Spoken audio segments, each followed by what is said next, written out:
Hello and welcome to another episode of Movies That Make Us. I'm Jake. And I'm Tracy. And we are missing Val today. And I'm Val. Wait, who was that? No. What?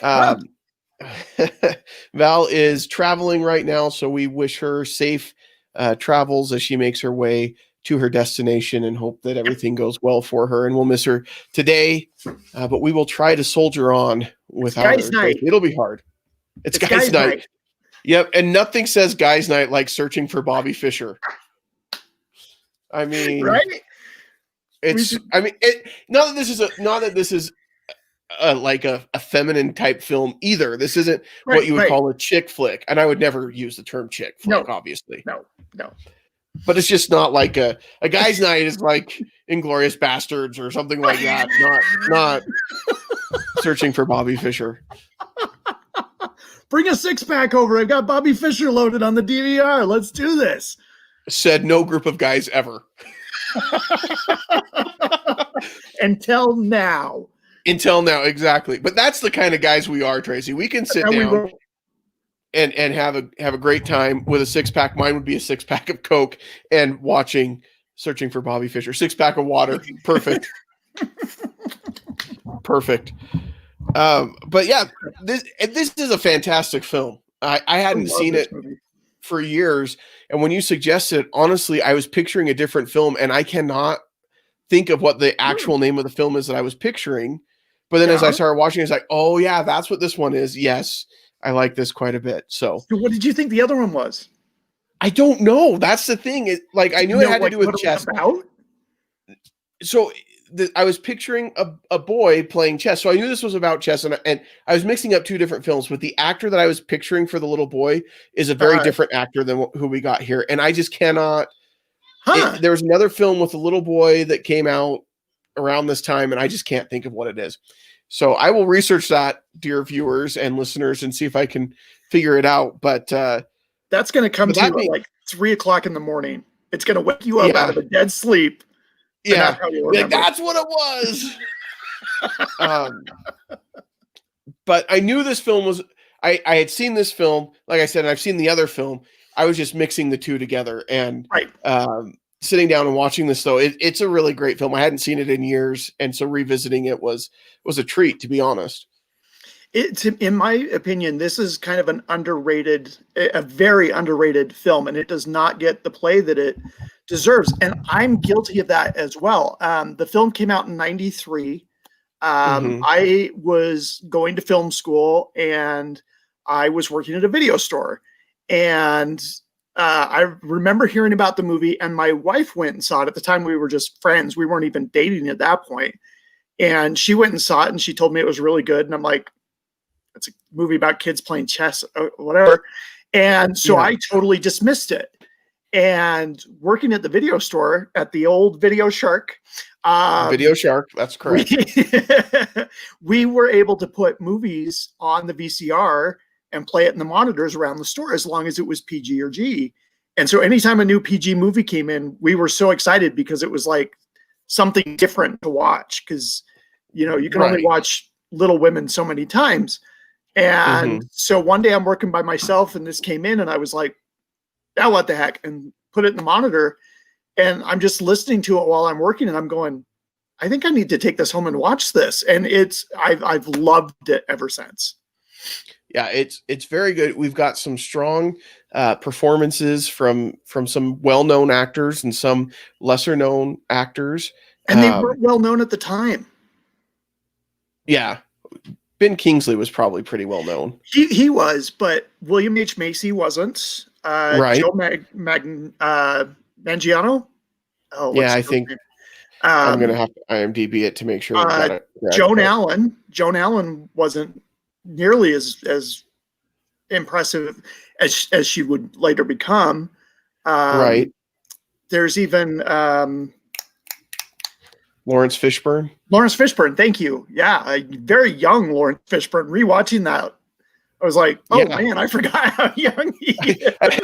Watching it again, I was like, wait, is that? It is. Okay, all right, I'm on board with this.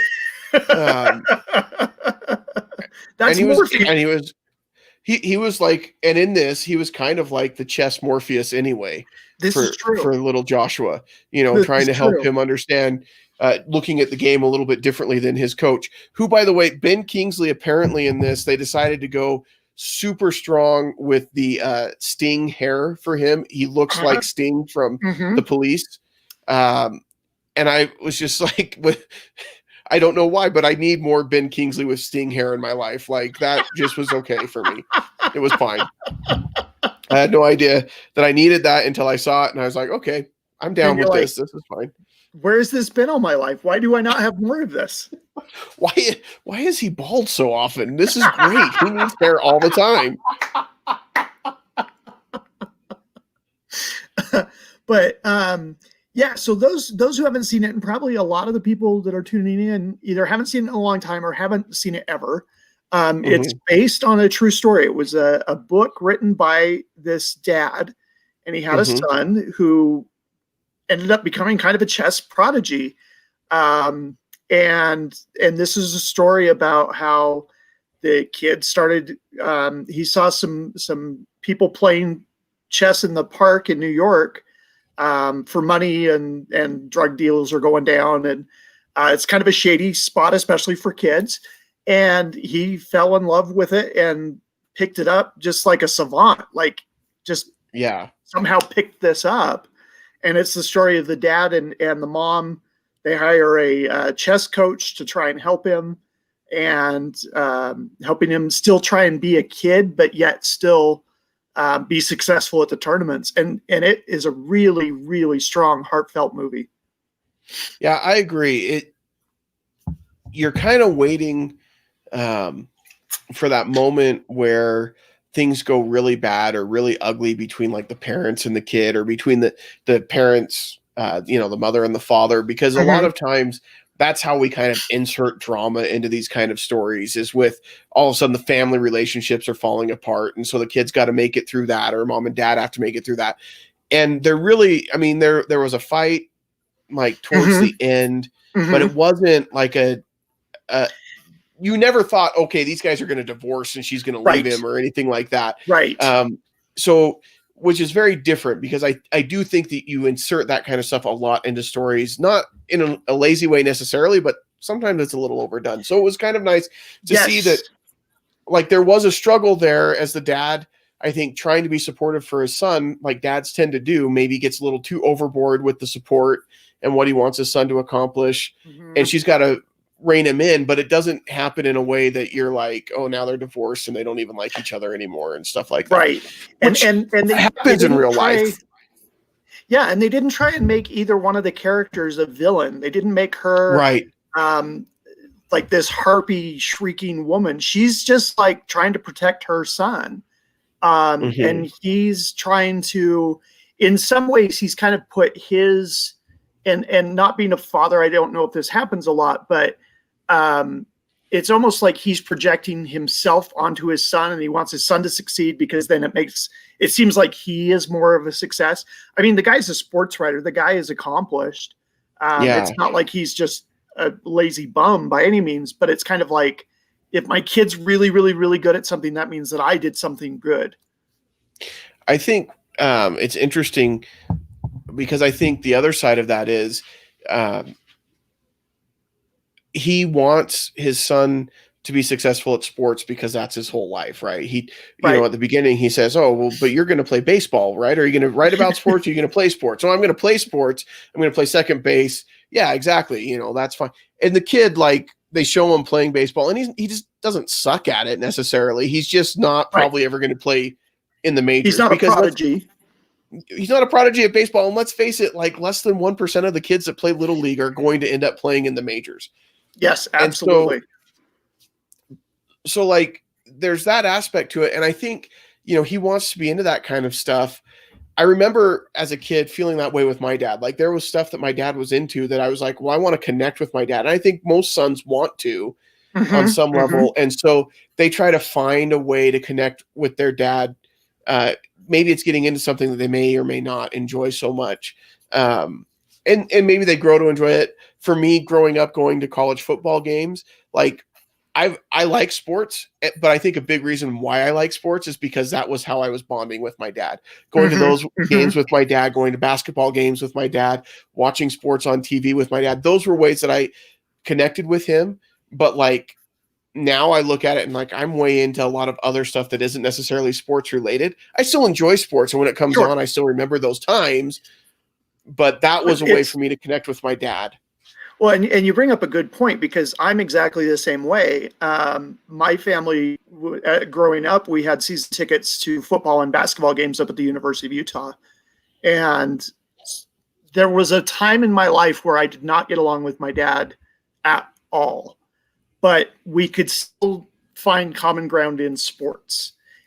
There's a great line. I don't want to get too off topic, but there's a great line from the movie City Slickers. If you remember that, with Billy Crystal. And one of the guys says, how you guys memorize all these baseball stats, and that's so stupid. And the other guy said, no matter how bad it got with my dad, we could always talk baseball. And so at least that kept that lifeline alive.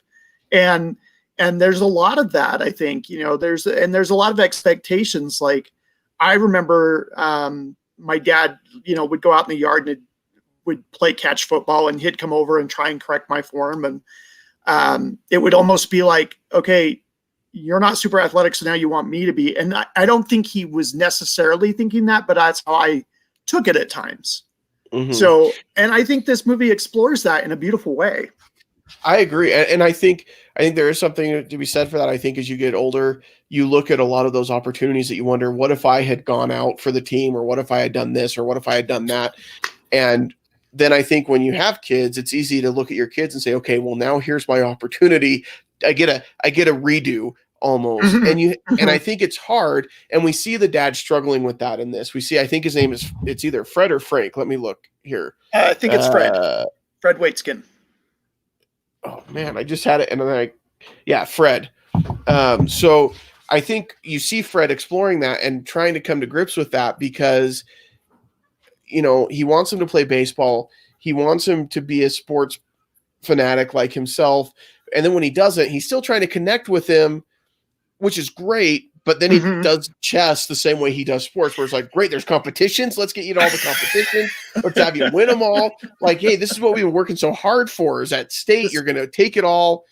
And he has to adjust again to realize he's taking all the fun out of it. And he's not enjoying this the way he's not using it as a way to connect. He's using it as a way to channel himself through his son almost. And that you have to be careful as a parent, as a human being in any kind of mentor relationship. You have to be careful not to do that with the person you're mentoring. Right. Absolutely. That scene where they take all the trophies off of the shelf so that he can have a clean space to concentrate on his chess. And then later, when he wakes up and he hears a noise, and he rolls into bed, or rolls over in bed, and his dad's putting all the trophies back, and he's like, "These belong to you." And this is one of the reasons that I love this movie. There's a lot of reasons, but I think Steven Zalian's screenplay is just sublime. It won Best Adapted Screenplay for the Academy Awards, and rightfully so. For that year. It's just, there are such small little, the thing with Steven Zalian, he also wrote Schindler's List, which he was also up against. I think he won that for best screenplay for that. But anyway, he also wrote that film, and he's got a way of, he's almost like Sorkin, in that he says so much with so few words. And then the other thing that I love too, he really lets the cinematography tell the story. And this is such a simple movie, and the camera techniques that they use are so simple, but so effective.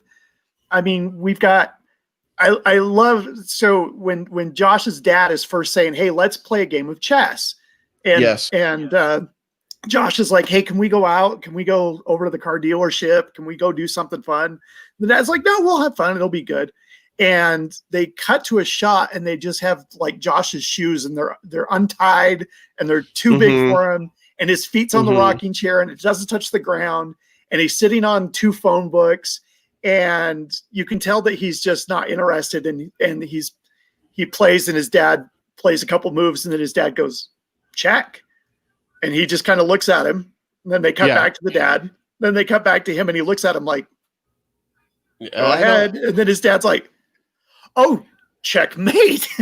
Yeah. You know? And so he's letting the camera tell that story. But then one of my favorite shots in the movie is when Joan Allen says, she says, you can beat your dad. You won't hurt his feelings. And Josh stands up and takes the phone books and drops them on the floor. And then you get this piano chord that hits at the same time. And it's like, okay, it's on. Yep. Hold on just one second. Sorry, everybody. This is really, I've got to go close my door really quick. Oh, no worries. By the way, Jake, your background is fantastic. You've got battle chess going on back there. Yeah, I wanted it to say chess, and it does for the most part, except that like the one piece is right behind my head. But still. But you get the gist. I mean, there's knights on horseback. Yeah.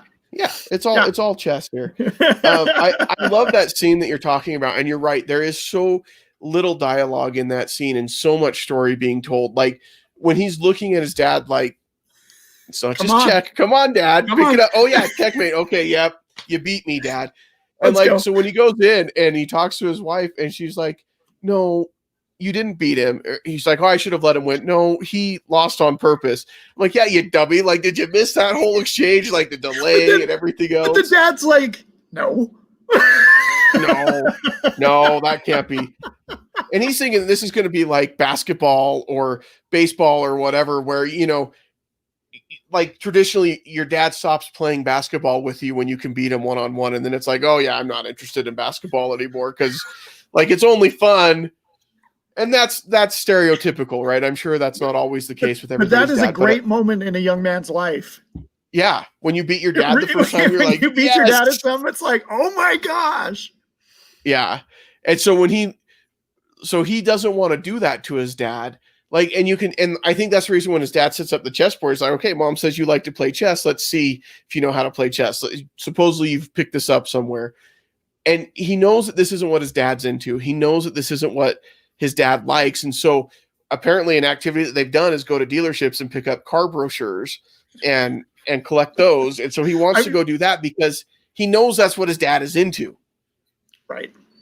And so he's trying to, like, he wants to connect with his dad so badly, but he loves the chess and he just realizes that this isn't what his dad is into. And all credit to his dad, like, he gets into it and he supports him, albeit he goes too far the other way, but at least he gets into it once he figures out that his son is good. Right. So, yeah, I mean, that scene is just, like I said, there's so much storytelling there and so little, but then it continues and we have the shot of the dad and he's sitting there and he's pondering and there's late afternoon light starting to come through the window. And everything's kind of golden. So you know that it's later in the day. And then they cut to Josh and he's playing mousetrap with his sister. And his dad's like, okay, I moved. He's like, okay, move this piece. He's not even looking at the board and he knows. And it's progressively getting, you know, at one point he's on a phone call with somebody. He's like, yeah, I'm just playing chess with my dad. Oh, hey, hold on just a second. I'll be right back. Goes and moves it, comes back. And then my favorite is when he's in the bathtub. And his dad's like, okay, Josh, it's your move. He's like, did you move that pawn? I moved a pawn. Yeah, that's the one. That one. Go ahead and move, you know, tells him, move my horse over here now? Or whatever. He's like, you mean your knight? Yeah, my knight. Just move him over here. Like, he's not even looking at the board at that point. And I think that's when they start to realize, okay, this is more than just a passing fancy. He is really good at this and he really understands this game. But I love how they get to that point because his dad thought, okay, this will be a quick 10-minute game. We can go pick up brochures at the dealership. Right. Yeah, and it was not. It was an all-day thing. And most of that was because his dad had to sit there and think about what his next move was. He didn't have to think about it at all. He saw it. When you talk about the cinematography in this and how it visually tells a story, I think one of the best examples for me is looking at him when he's going to the park and seeing all the different characters in the park. Mhm. and the experience of playing chess there. They don't talk about how they're gambling there. They show that they're gambling there. They're Right. passing money back and forth, Mhm. and just kind of the different characters that you see there. And then you contrast that to what he sees when he goes to the chess club and he meets Bruce for the first time. And you Right. can tell these are two very different chess worlds. Oh, And absolutely.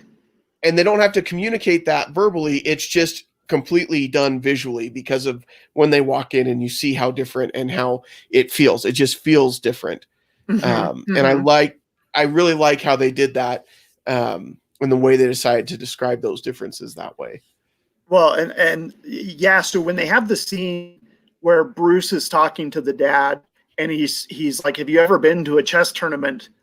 And Ben Kingsley's kind of an Irish accent in this one. Yeah, again, Which I don't know why, but sure, we'll go for it. Well, the best thing is, okay, look, the guy's name is Bruce Pandolfini, Gandolfini. which, Yeah, if I had to guess, obviously Irish. I mean, why right. not? Pandolfini, that's totally an Irish sounding name. But whatever. Hey, Ben Nowadays, people Kingsley's got to migrate. do what Ben Kingsley's got to do. Yeah, and nobody's going to argue with him because he's Ben Kingsley. Right? Especially when he's got that sting hair. Nobody's going to argue with that sting hair. You Come on. can't. You But can't. I love that You scene can't. because it's so crowded and it's so dusty. There's like this, like you can almost feel the dust in the air. It feels old and stale. And they have these chess masters, some of which, by the way, they actually got some chess masters to be extras Mhm. in the film, and some of them are in the park, and some of them are um, in that chess tournament with the grandmasters. And when he's like, "I got a pawn," I got him thinking, and Bruce is saying to Fred, he's like, "How much do you make a year? $2,000?" And then the dad's like, "Okay, I see what's going on here. You don't want me to say yes, but you do want to say yes, because otherwise you wouldn't have Yeah. brought me here." And he goes through this whole convoluted thing, and Bruce just looks at him and goes, "You have no idea what I want." Yeah, you have no idea what I want. And that was such an interesting. Okay, Bruce is an interesting character throughout the Mhm. whole thing, because I'll be honest, Fred obviously didn't know what he wanted in there, but there were Right. points in the film where I had no idea what he wanted, and I don't know that that was as intentional. I mean, in that moment, obviously, he's playing Fred the way he wants to. He wants to get to Josh. He wants to teach Josh. He's seen his potential and everything else, and he sees him as the next Bobby Fischer, which we probably need to take a minute to talk about who Bobby Fischer is and why this film is Yes. called that, because he's not in the film At all. but at all. But in that moment, obviously, he's trying to move the pieces where he wants to move them. But later in the film, like at one point, he wants them to be in competitions, but he doesn't want to go to the competitions. And then there's all of these mixed messages from Bruce throughout the film that I feel like I don't always understand where Bruce is coming from. Yeah. Yeah. And usually that would upset me, but for some reason it works in this film. Usually I want fairly clear definitions as to what the character's motivation is. But Mhm. but I think it adds a layer of complexity to this character. He's not just cut and dried. There's a lot of gray to him, and when he can be so kind at times and yet so cruel at times. That scene with the master chess certificate where he's like, "You're not going to move till you get one. Okay, here you go," and he puts it on the table. "You want another one? Okay, here you go. Do you want Yeah, he's got 10? Here we stacks go." of them. Yeah. And it's like that is just like cruel. And so he's a really dynamic character for me. Yeah. And like at one moment, it's like when he comes and visits him for the first time, and he just kind of visits with him, and they talk about all sorts of stuff. And the dad asks, "So did you talk to him about chess up there?" He's like, "Oh, it didn't come up." And he puts his coat on and leaves, and that's it. And so at that moment, it's like, okay, good. They want him to have this kind of balance in his life. It's not just all about chess, and he doesn't have to eat, drink, and sleep chess. But then later, when his dad's like, "No, I want him to go play at the park," and his dad's finally come around a little bit, and he's like, "I know you think you're doing what's best for your son, but you're not. He needs to be always doing chess." And that's where I kind of felt like, okay, there are some incongruencies here between the different parts. And I think you're right. I think he's just a complex character. And of course, masterfully played by a great actor, and it comes across really well. But there are moments where I'm like, I can't tell if you're just like this really great teacher or you're just kind of a jerk. And I don't know which one it is throughout. I kind of get the feeling, and maybe this is how he was in real life, but I think he is a little bit more on the jerk side, in that he's very old school. He's a big believer, and this is how it's done. This is the way it's done. And you have to do the way that it's done. And if you stray from that, then you're going to have issues. I do like, and I like the line where he says to the dad to send a child into it, or I think he says it to the mom, where he says to send a child into a competition and not prepare him is wrong. And it's like, yeah, he's kind of got a point, you know? Yeah. Yeah. I mean, like, it's so hard because you don't, like, we want to be, and I'm talking the metaphorical we, because I don't have kids, but we want to protect the kids. We don't want the kids to have their feelings hurt. We don't want them to be, feel like they're less than what they are. We don't want them to feel like they're a loser.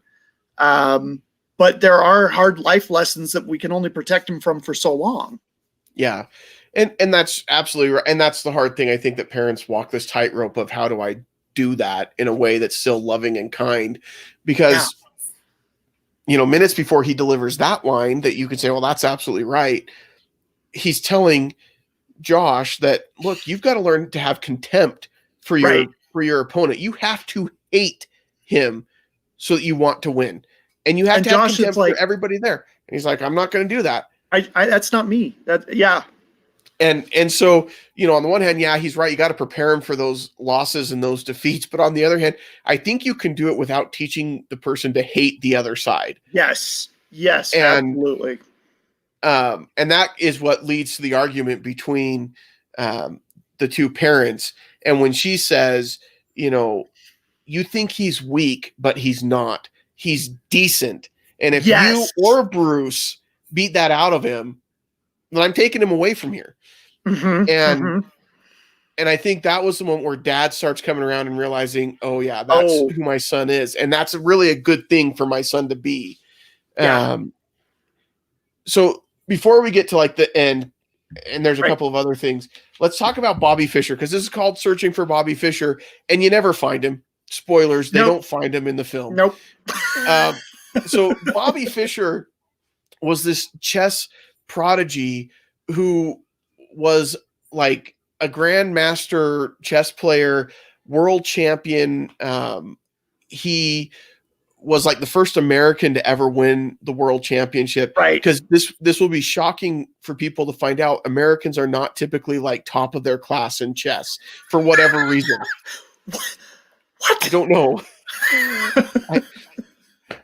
But he was really, really good, and he just saw the chess in a very different way. He went, and I think it was in like 71 or 72, he won the championship against this Russian. Yeah, and so it was this big Cold War thing, because it was USSR versus the United States.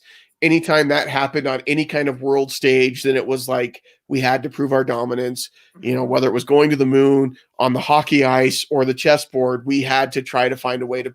Each side was trying to show that they were better, and so he beat the Russian guy, and then shortly after that, he gives up his world championship. He like forfeits it, or whatever you call it when you do that after the match is won. He and then he disappears.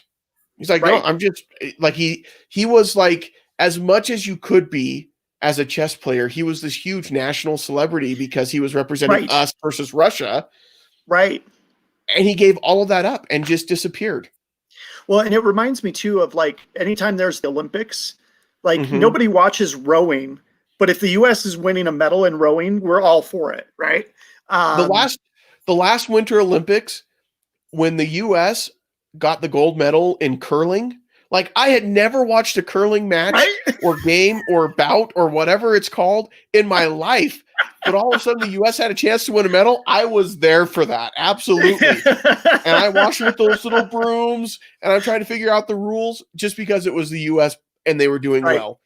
Right. So yeah, he's this, but he was even more of an international celebrity. Yeah. He was a worldwide name. Like people knew who he was. And I think he moved to Iceland, if I remember correctly. I think that's eventually where he went going.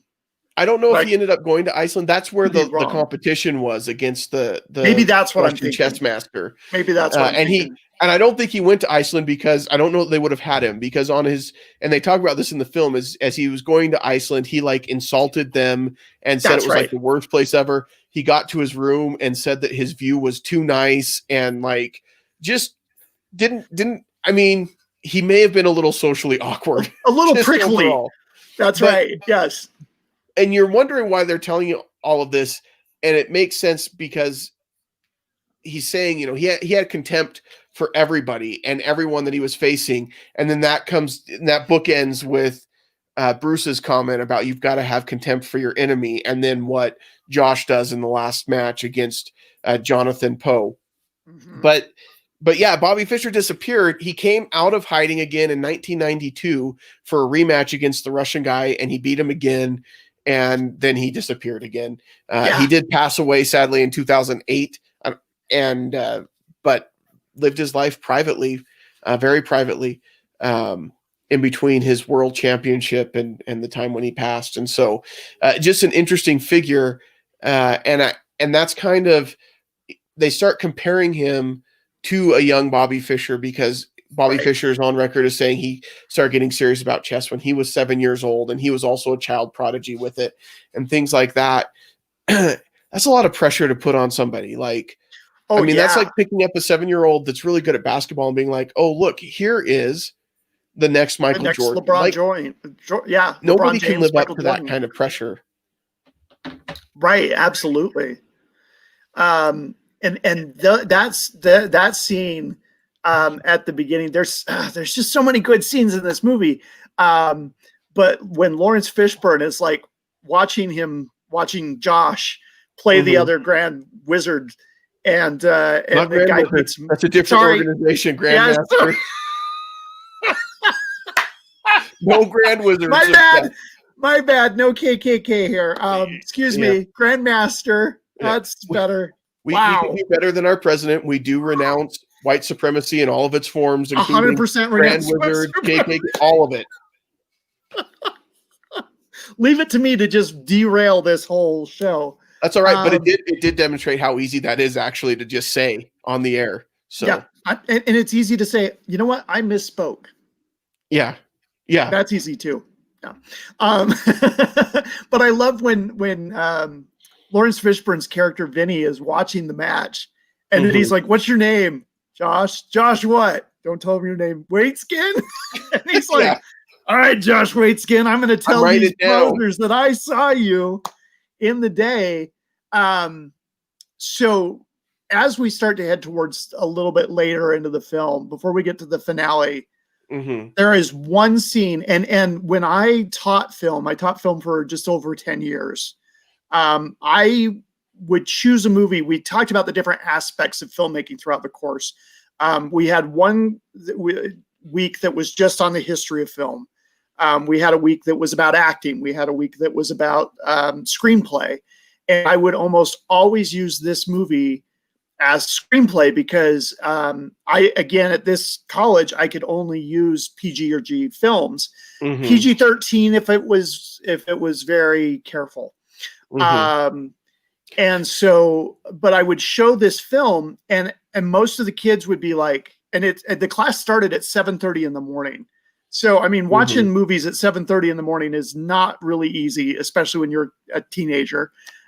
They're like kind of fading off and at first they'd kind of be like how I was when I first heard about this movie. They're like, oh, a movie about kids and chess. And then towards the end, when he goes back to the park and he's playing Vinny and Vinny's like, what was that move? It was the Schliemann attack. Schliemann attack. Who taught you that? My teacher. Well, you're not playing your teacher anymore. You're playing me. And And Lawrence Fishburne in that scene where he's like, better, okay, move. All right, you got to play the man, not the board. You got to play the man. And then the line that I love is he's like, you've got to risk it all. You've got to risk it. You got to get to the edge of defeat. That's where you want to be. You want to be on the edge of defeat. And by the time they finish that scene, like I would look around the room and almost all the kids are like just entranced by this scene. And I just, that's what sets you up going into the final sequence in the film at the tournament.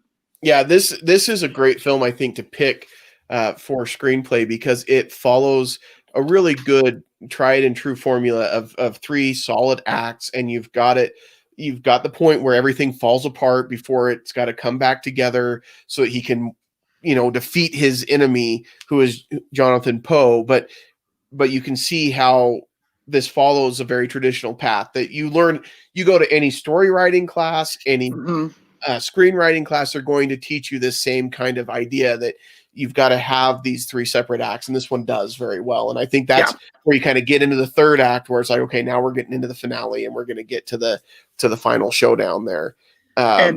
And again, it goes back to working in harmony with the cinematographer, Conrad Hall.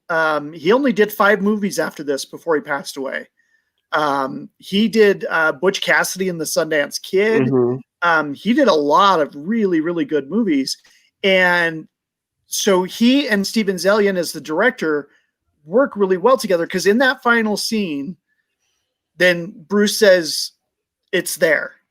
He made a mistake. And you have a close-up of the chess piece, and then you cut back to Bruce and the dad, and the dad's like, what mistake? What happened? And he's like, Josh, it's there. It's 14 moves away, but it's there. And the camera racks focus. We get a close-up of that chess piece, and we rack focus to showing Josh, and Josh is looking puzzled. Josh is like trying to figure this out. And they keep doing that. And then at the end, they do it one more time, and they rack focus again, and he kind of sits back. And then you cut to Bruce saying, he's got it. He's got it. He knows what to do. Yeah. So let's talk about that final chess match, because honestly, out of all the chess matches that I've watched, and this is probably the only one, you're enthralled in the moment, because this is what the whole movie has been leading up to. And not just that you've trained Josh and he's this perfect chess player, but more, all of his best parts are now coming together. And you see that at different moments as he's playing, because as they're watching in the background and he goes to move his queen out, and Bruce is like, don't move your queen out. Don't move your queen out. It's too early. And Vinny's like, move it out. Move it out. Bring her out. And so he does. And so you can see how Vinny's influence on the game is. And then later when Bruce is like, no, it's there. Just look at it, watch it until you see it. And you can see he's going through it, and he's remembering the conversation where he knocks all the chess pieces off the board, and all of that's going through his head. So you can see the influences of everybody coming in, and how it's helped him bring all of his best parts together. Go ahead. Culminates. Then we bring the mom aspect in. Yes. Because he sticks his hand out. Yes. And what is that? It's a draw. I'm offering you a draw. Yeah. Why? Because you've lost. You just don't know it yet. Yeah. Like he knew he had him. And when he put his hand out there, Bruce's like, yep, he knows. He knows he's got him. And his dad's like, what's he doing? He's offering the draw. Like, that's the decency in him. He didn't have to beat him. He knew he could. He knew he had him. And but so he was willing to share the championship. Yeah. Because he didn't want to destroy this kid. He just wanted to know that he could do it. Like, it goes back to the moment with his dad, where his dad's like, look, you don't have to keep playing chess. I don't want you to. And he said, I do. Right. And he realized, this is what I want to do. And that comes out in that moment too. Like, he knew it at that point. He had nothing else to prove, because he was trying to prove it to himself at that point.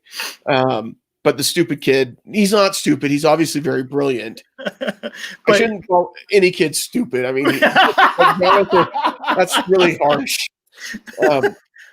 But Jonathan decides, no, I think I can still beat you. Right. And then he loses. But it is a powerful moment, because he has finally become comfortable with who he is, and that's really, kind of the whole point of everything is him figuring out himself. Yeah. So yeah.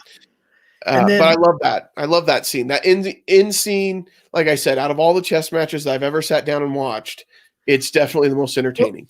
It's to me, it's almost like a sports movie. This is the somebody gets the game-winning touchdown, or they hit the baseball out of the park. This is just as enthralling and just as interesting as any kind of athletic piece. And I think that is, again, a culmination of how well directed and written and shot and edited this movie is. And I love, too, the parallels when Vinny, after the match is done, and Jonathan starts to walk down the hallway, and he's all by himself, and all the kids rush past him to get to Josh to celebrate. And Vinny comes up to him, and he's like, I told you. And then it cuts to Jonathan's teacher, who's saying the exact same thing with a completely different message out in the hall. And it's just like, that, by the grace of God, goes Josh. That very easily could have been him. And it was at some points with his dad. Yeah, when he goes to the state championship, and he had seen Jonathan play, and he had seen kind of his workings, and he didn't think he could beat him. He didn't have the confidence, and so he didn't want to lose in the finals to Jonathan. So instead, he lost on purpose to some kid, Yeah, because then it's his choice to lose. Yeah, and so then his dad's furious with him, like a sports dad would be, and they're out in the rain, and like, really, dads everywhere, you need to learn this. If you really want to drive home a dramatic point, do it in the middle of a rainstorm with your son. Like, that just will drive the point home even more than like if you're just having a lecture in their house. So really, is this from experience? Yeah, parenting tips, parenting 101, do it out in the rain. It's just more effective. Mental note. Yeah. It added to the drama, but it really, like, honestly, I can't picture. My dad would be like ticked at me in that scenario, but he would definitely wait till we were in the car, and it would be like not in the rain. But it worked in the movie. Yes. To drive the point home. Well, and then at the end, when he's talking to his friend, I can't think of the friend's name off the top of my head. That's because I think they say it like once in the film, and it's not really important. But they're like talking, and he's like, "So what'd your dad say?" And he's like, "He said I brought my queen out too early. I do that too." And they're like having this little conversation, and then he says, "Can I tell you a secret? You're a much better player than I was at your age." And the other kid just goes, "Thanks." And it's just, again, that decency and that humanity.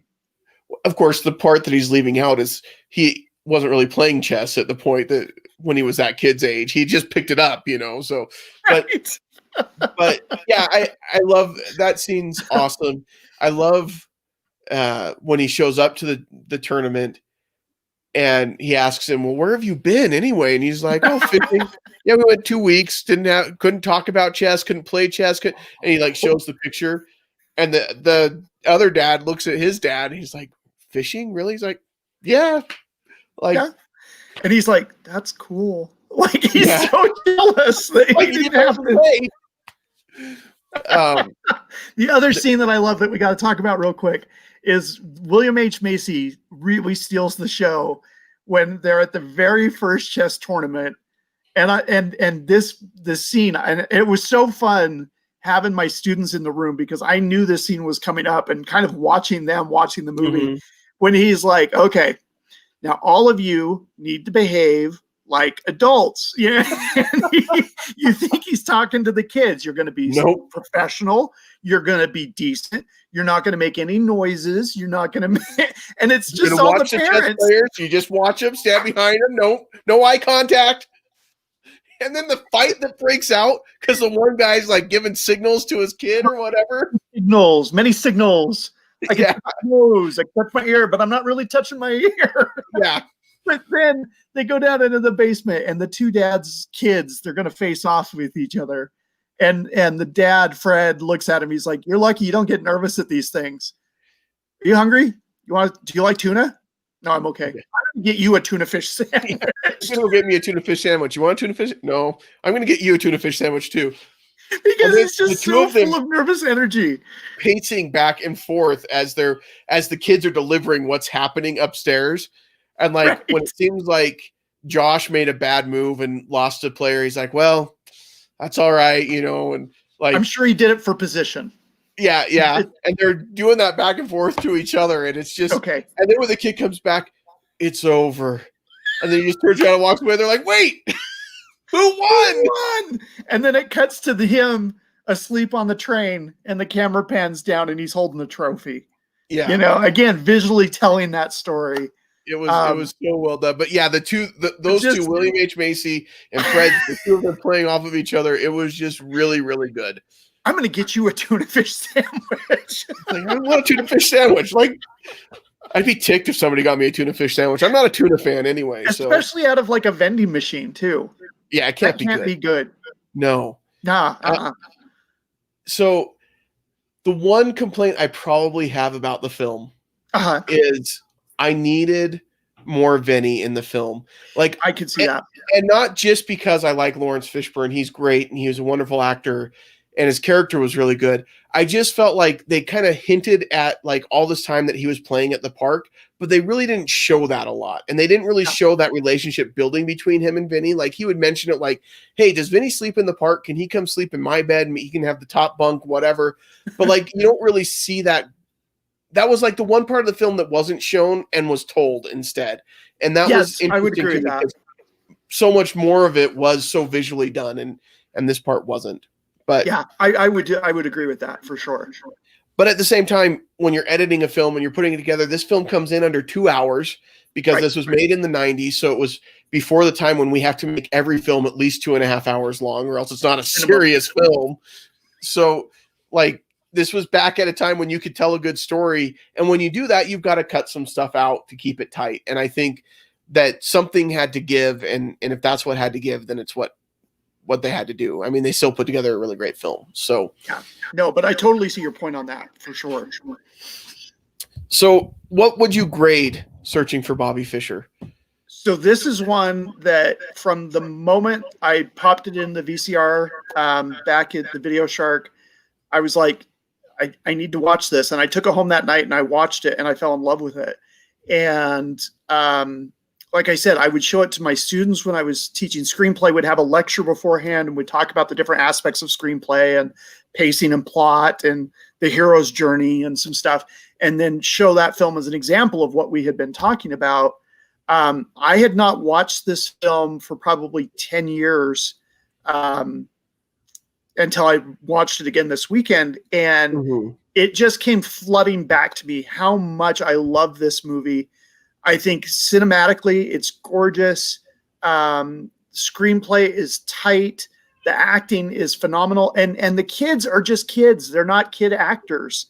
These were kids who could play chess. Yeah.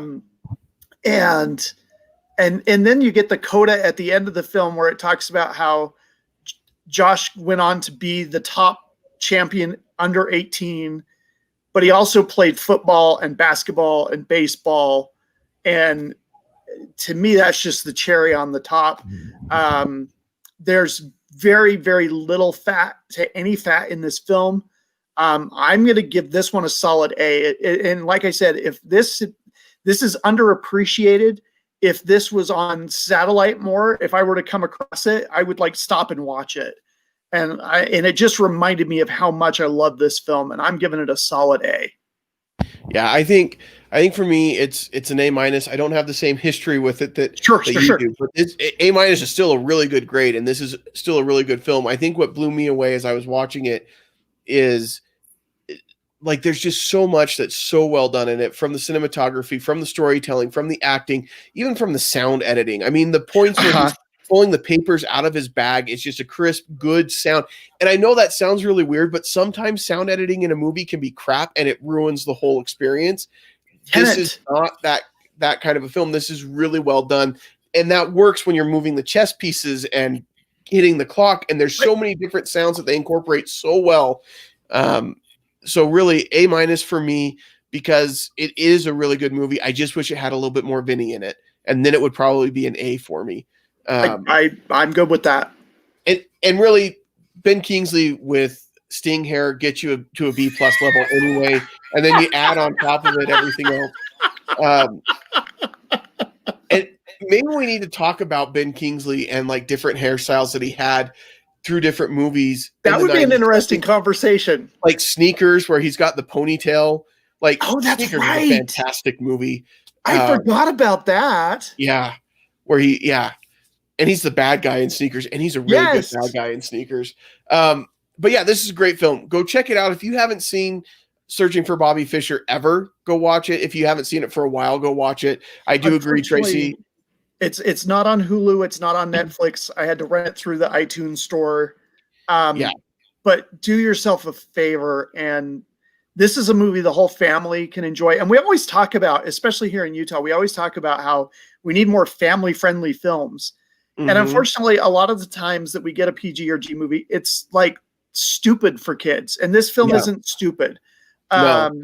It's very smart. It's very accessible. Even if you're not into chess, I think that you'll find yourself drawn in, like I was, and you were obviously. Yeah. And I know Val really wanted to she was really looking forward to talking about this with us tonight, so we miss her.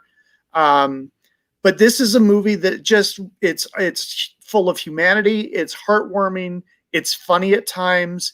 It's dramatic. It's got just everything that you want. It's just a beautiful piece of art.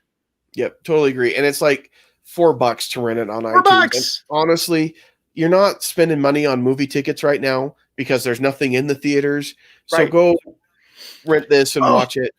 And really quick, they announced today that Dune got pushed back to October of 2021. Yeah, I know that hurt. That hurt. That one was painful. That I knew it was coming.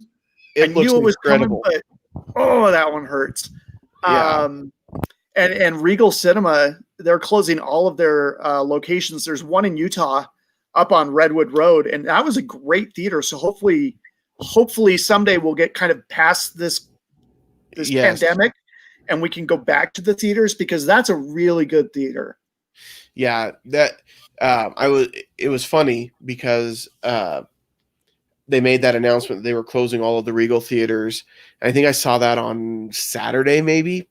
Mm-hmm. And then the next day I got an email from Regal saying, hey, come and do this to enter in for a $50 gift card to Regal Cinemas. And I'm like, should someone tell them? They obviously don't know. Well, I'm not going to tell them. We'll just keep it. We'll let them find that out, unfortunately. I'm not going to be that guy. It is a weird time for movies. In all honesty, yes, rent this movie and watch it. If there is a movie that looks good, Hocus Pocus is back in theaters right now. Yes. That's a fun one to go see. And they're making a few movies that have been released. Like, go see a movie. Theaters need that money if you feel safe doing so. That's always the caveat. Right? We're never going to encourage you to do something that you don't feel safe to do. But if you do feel safe, go out and do it. They need that revenue. We want to see theaters continue to thrive after all of this is over. There's nothing like seeing something on the big screen, and that communal experience, being able to see it with people next to you is that's part of the fun. I agree. So this is a great movie. Next week, we're going to be talking about Enola Holmes on Netflix. So you can check that out in preparation for next week's episode. This is a movie, honestly, not to spoil the episode for next week. I think most of you will enjoy it more than you think you would. So go check it out. I haven't seen it yet. I'm excited to watch it this week. I really like Millie Bobby Brown. I think she's a tremendous young lady.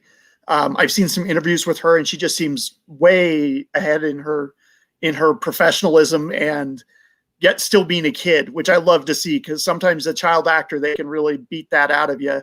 And she still seems to have that kind of innocent joy of what she's doing. And it looks fantastic. And I've heard great things. So I'm very excited. Yeah, definitely go check it out. We'll want to talk about it next week. Send us feedback to feedback@moviesthatmakeus.com. No, podcasts@moviesthatmakeus.com. And we'd love to hear from you. You can also leave comments here. If you are watching us on YouTube, please go ahead and subscribe to our channel, like this video, hit the notification button so you know when we've got new videos coming up. We would really appreciate that. We'd like to get to 100 subscribers at some point, which isn't a lot. We've seen a lot of other YouTube channels that have a few more than 100. We're not asking a lot. Just Marble share it. racing has like millions. Come on, people. Yeah, exactly. We've got to. I'd like to say we're better than marble racing, but I've seen some of those races and they're pretty good. Entertaining. They're pretty entertaining. But in any case, maybe we need to do, because cats are very popular online. So maybe if we no, never mind. I was going to say maybe we discuss the movie Cats, but I don't want to relive that nightmare. We are obviously out of good ideas for the night, so we'll go ahead and end there. We appreciate you watching. Thanks so much, and we won't see you at the movies. Well, yeah, we won't see you at the movies.